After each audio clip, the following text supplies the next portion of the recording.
that's not going anywhere.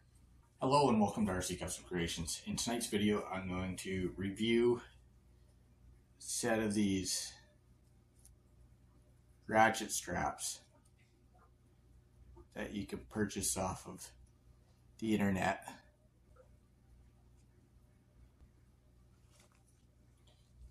They come in a kit form, and off the internet, you have to put them all together. And I guess tonight is going to be more of a build video on how to assemble these. I purchased 10 sets of these, and I like to think that I'm a little bit of a pro at building them now. They work really well. I'm very surprised with them. They're fairly strong. They, as you've seen, the buggy, it sucked it right down to the trailer. There is no movement aside from the suspension flex from the buggy. Quite impressed with them. These kits are exceptional. Whoever is packaging these is using their head on them, given the very small components in them. They actually do send you a quantity of the small hardware as spares, which is, you know, small parts get lost. You know, it could be a small part that deems something like this garbage. And whoever is packaging these is doing an exceptional job. You'll see. Anyhow, let's get this buggy and trailer off the table there, and we'll open one of these packages up and get the ball rolling.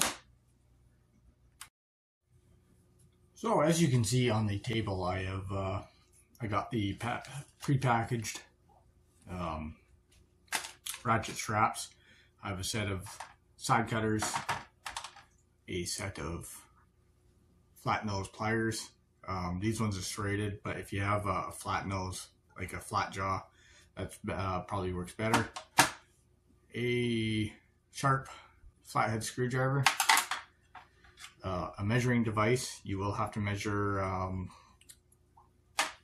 couple small pieces, and of course the scissors cut open the bags, given the amount of small parts you don't want to just tear into these.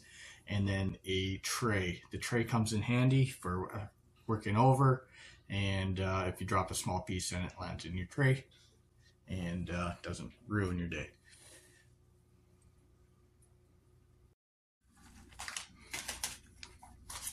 So I'm going to go ahead and shake all the components down to the bottom of this package. Dump out all my components. As you can see, there's two main buckle pieces. There's a bag of screws. You only need 2 of those. They give you 4. There's your bags of straps. They give you 2 different sizes for the ratchet end, which is nice. As you can see, there's a short one, and then there's a long one. If you do the long one, you can roll your rope up and then take your hook and hook it onto the latch mechanism like you would with a real set, and just toss it into the box of your truck or your little box of straps that are on your trailer or whatnot. And then you get this little bag. It's got a little piece of wire. This is the piece that you got to cut. You got to cut that into the instructions say 7 millimeters, but I find 6 millimeters works best. You'll have extra of those, and then you got your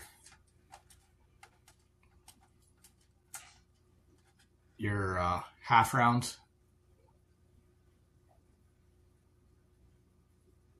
times 2, and that's what the wire goes into. Then you got your ratchet paws, or ratchet gears rather. There should be 2 of those. And then you got your handle release, and then the piece that acts as if the gear, I don't know, paw, I guess, for lack of better words. Then they give you a couple of hooks. These are the better ones. I have seen the ones where it's just a triangle. It's a triangle and then it comes down into one hook. These are the better ones because it's a hook on both sides. They seem to be stronger. A couple pieces of brass tubing, and then a couple pieces of stainless steel rod with little grooves. Where am I here? I don't know if you can see the little grooves. That's where the C-clip comes in. One on each end of each of those. And then they give you a bag of C-clips. You'll only need 4 of these. And after building 6 sets, you'll see what I mean. They tend to give you tons of extra parts, which is really nice, given the amount of small parts. Anyhow, let's move forward. I'm going to bring you closer to the table so it's easier to do this. So you'll be able to see that on each of these 2 components, there is little lines milled into them, and those are your bend points. So taking the bigger one, what you're going to do is you're going to take your flat nose pliers, and as straight as you can, you're going to go right up just to the edge of that flat line, and then you're going to give it a 90-degree bend so that you have a part that looks like this. And then on you can turn it sideways, and you're supposed to only bend these at about a 45-degree angle for now. Once on one side and then again on the other.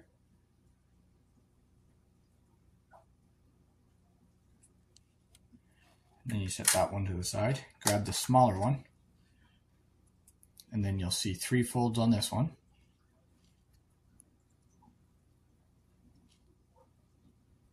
Again, that first one right in the middle, that's a 90-degree bend.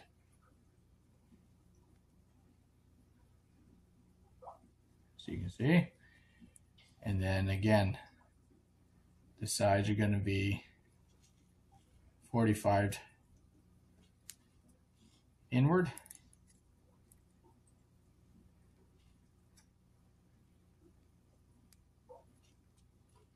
So you have a component that looks like this. Just setting that down to the side. You're going to take the bigger, the handle lock, and where this piece doesn't, it's a stronger piece of metal. So this one here is not going to have any fold lines. And the reason being is this is what you pull on to release your tension. So what you want to do is you just want to bring your pliers to the beginning of those 2 holes and then bend it downward 90 degrees so that you have a component that looks like this. Moving on, you're now going to take one of the two springs,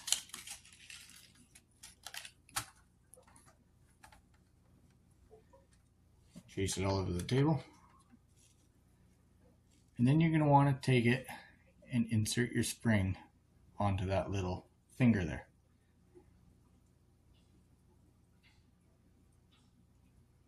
So you have a component that looks like that. You're now going to take your longer buckle attachment,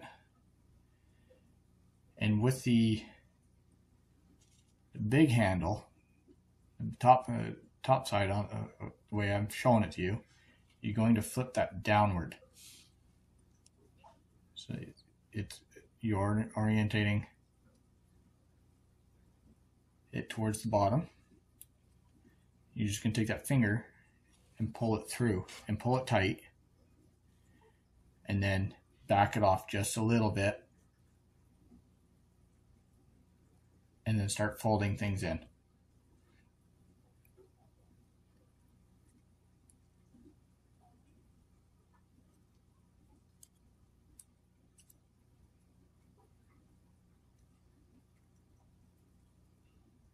At a 90-degree angle, like so.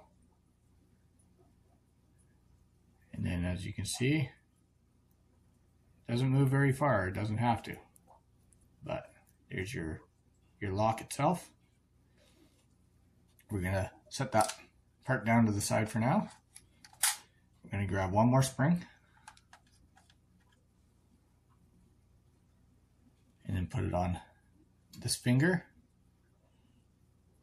like so.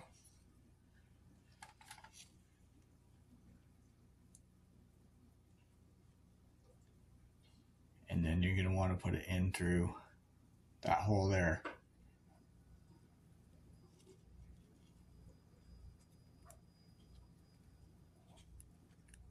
Being careful not to shoot the latch across the house. Oops, I have to reset this. As you can see, that's why it's important to have a little tray.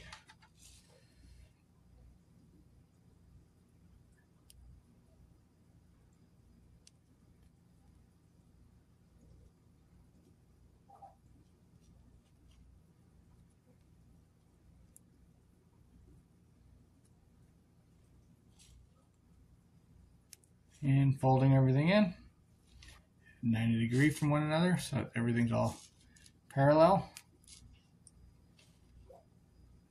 and making sure everything moves freely.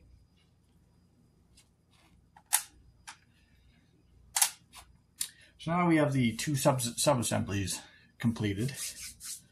We're going to take the two halves, we're going to put them together.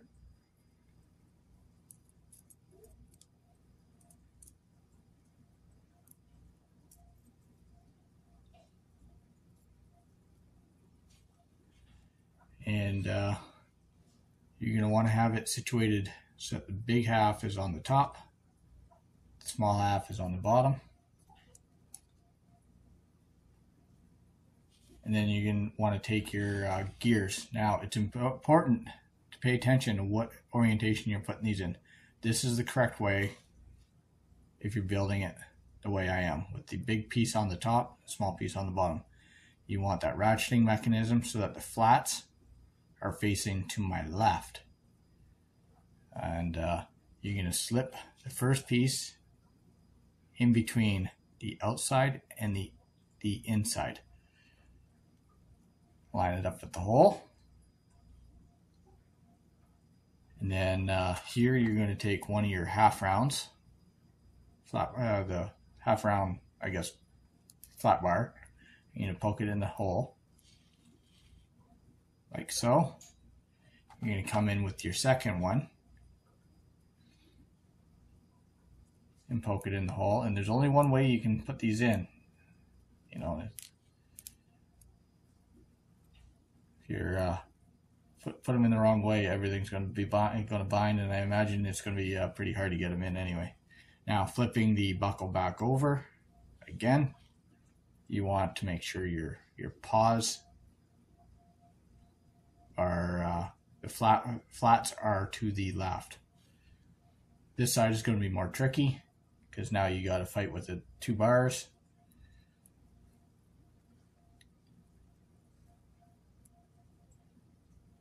Kind of get it in there.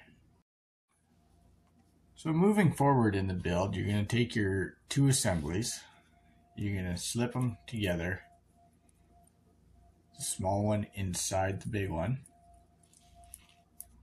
kind of give it a little fold, and then you're going to grab one of your ratcheting gears, and with the flats on the top facing to the left on when you're doing this side,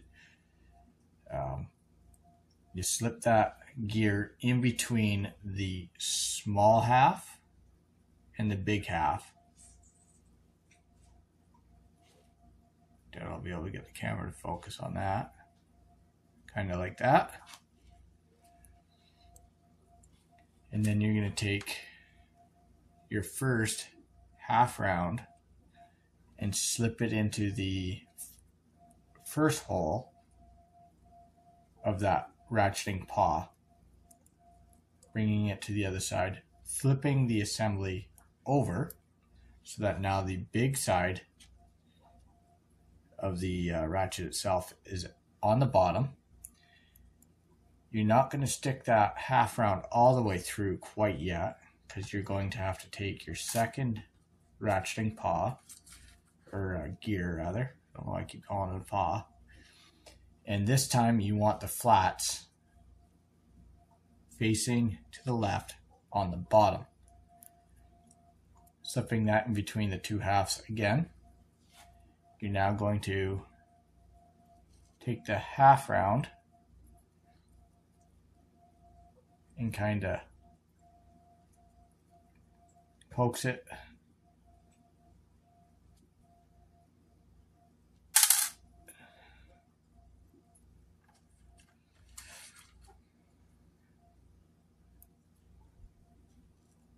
the half round into the same side hole as you started with on the top side gear. This one's giving me a hard time tonight.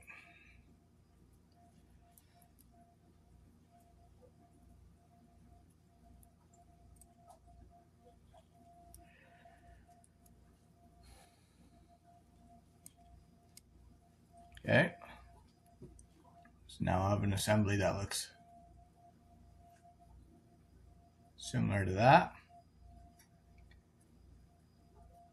And I'm going to move on to the second half round,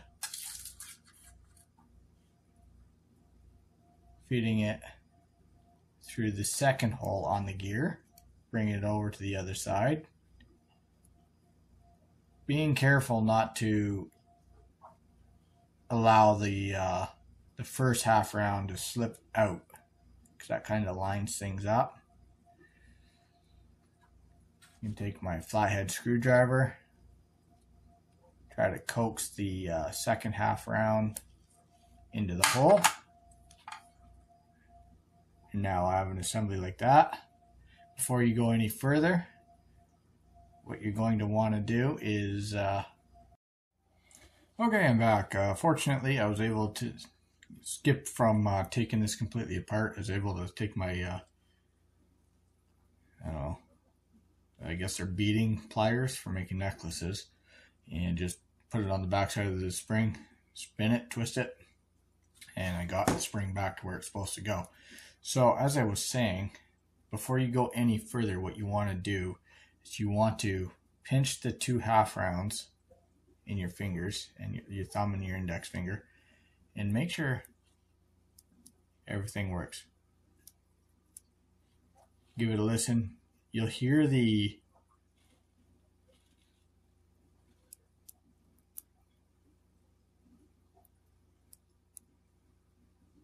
not sure if you can hear it,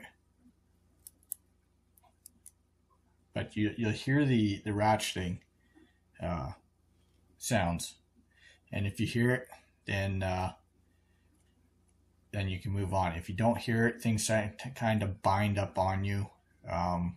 Then unfortunately you might have one of your gears backwards. Anyhow, moving forward, I'm now going to take the assembly, set it down, and this is where this little piece of wire comes in.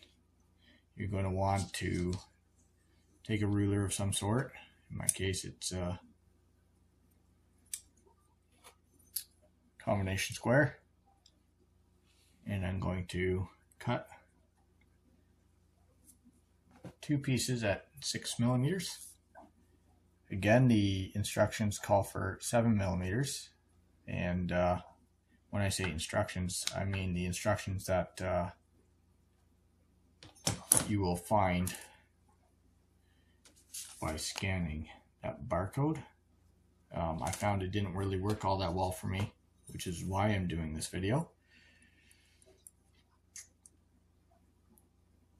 I feel like that was a lot bigger than, yes, 6 millimeters. Okay, let's do that over again.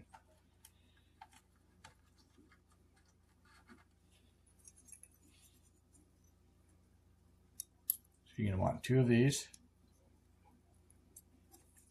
at roughly 6 millimeters. 1,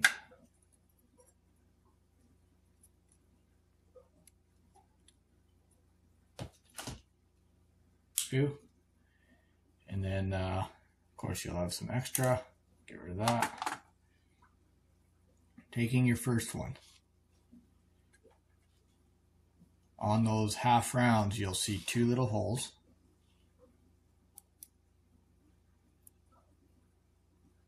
One on each side. And take the wire, feed it through so that it's, you know, there's a little overhang on both sides. And then using your flathead screwdriver, you're going to push down one way on one side, moving it over, and then go the opposite way with the other side. Flip it around and do the same on this side.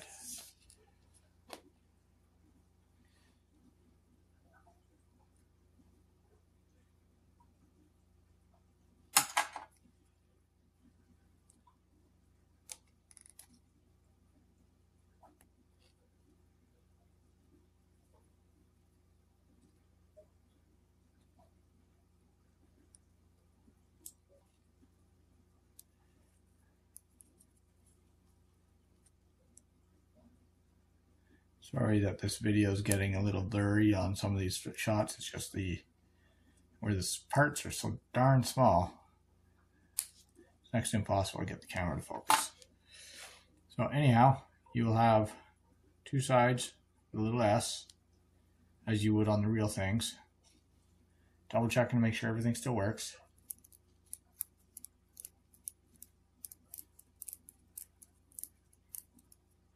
And as you turn it, it should turn those 2 half rounds,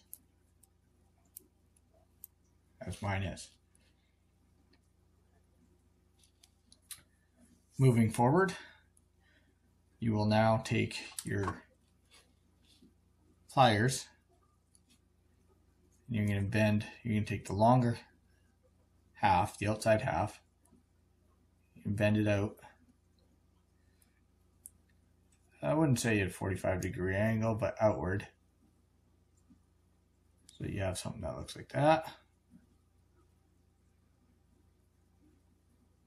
And then you're going to go to the next line and bend it inward so that it's straight. And you can do that on both sides. So you have something that looks like that. It's okay if they're not perfect. You're going to be taking a piece of brass, put it in between. And what I have found, this is a kind of a pro tip, is you want the gap a little bit bigger than that piece of brass, and that'll help when you put your C-clips on. So I'm going to set that assembly down. I'm now going to move on to the steel pins. Spill out a couple of those C-clips or E-clips, whatever you want to call them. And guys, these are small. take one, put it on your finger. As you can see how small they are. Just tiny. Taking your pair of pliers, you're going to do your best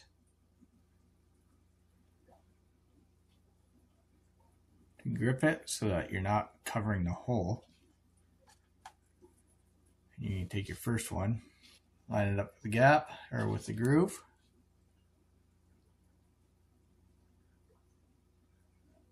See, push it on. And now where these clips are so small, I like to give it just a little squeeze because they will lose their shape. Taking the long one of the two, I'm now going to feed it through the handle and take the longer piece of brass out of the two. I'm now going to feed that over the sleeve. Then I'm going to squeeze the handle so that the groove is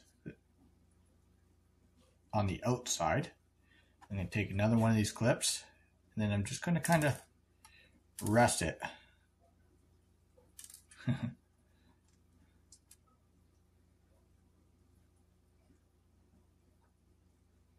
not to lose this.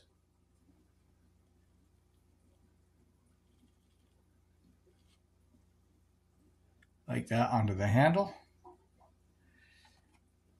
And then I'm going to use my pliers. I'm going to coax it in.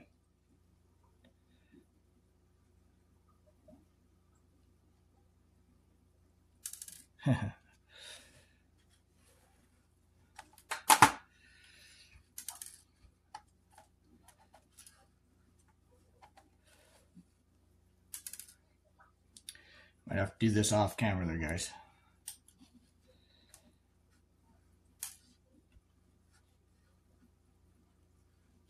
Okay, I'll bring you right back once I get this on. So I got the clip back on.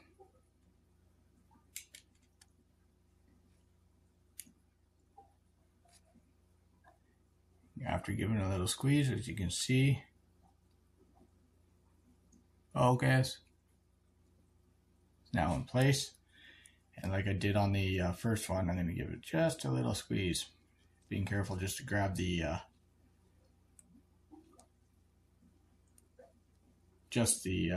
clip itself, and then you can come in and do your finishing bends as required. Working as it should. Moving forward to the small pin, I'm going to take the clip back into the jaws of the pliers like I did with the first one.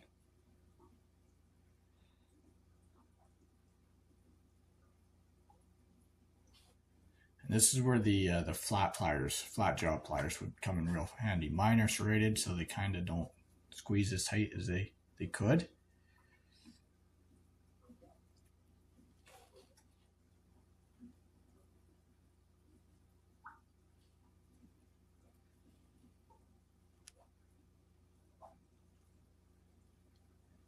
Making sure it's on there.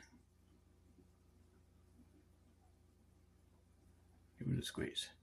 And not a big squeeze. It doesn't have to be too tight.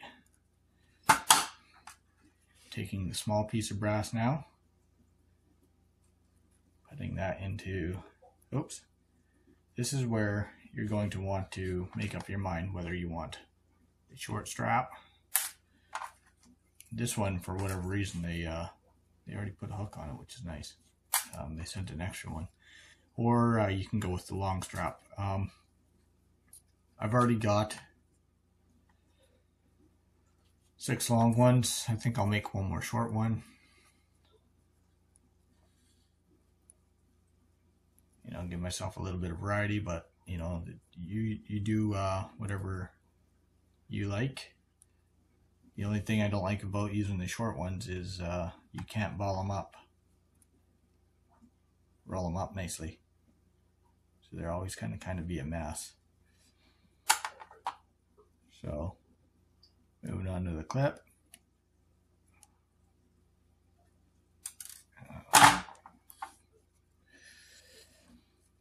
These will teach you patience, guys.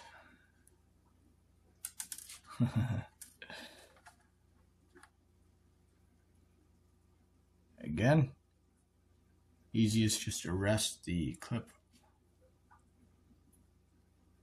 onto the buckle itself. Slide it over, get it in position,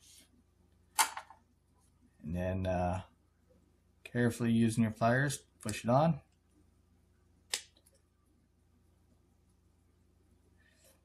And then give it a squeeze.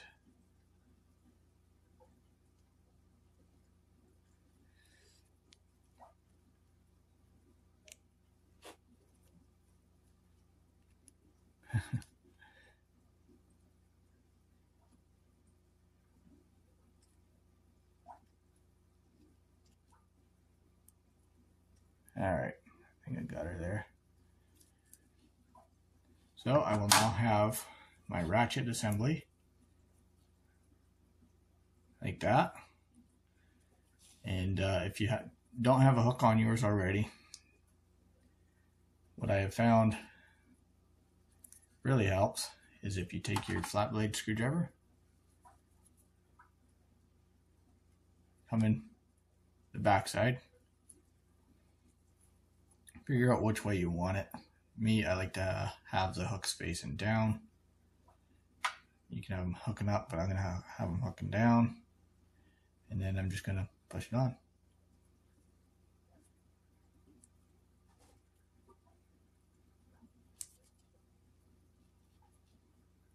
There we go. Bob's your auntie. Moving to the pull strap itself. Unwind that. And put the hook on that. Same thing, coming through the back. Preference, the short fold, I like to have that to the ground. And then come in with the hooks like that. Slide it.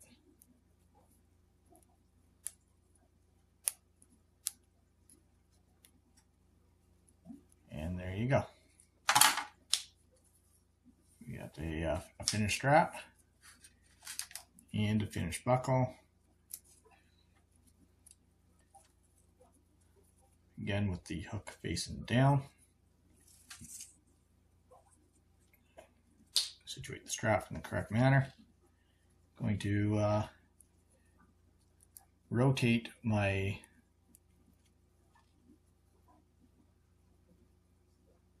hole in the half rounds so that I can see through them. Come in from the back side, pull it, and there you have it, a finished strap.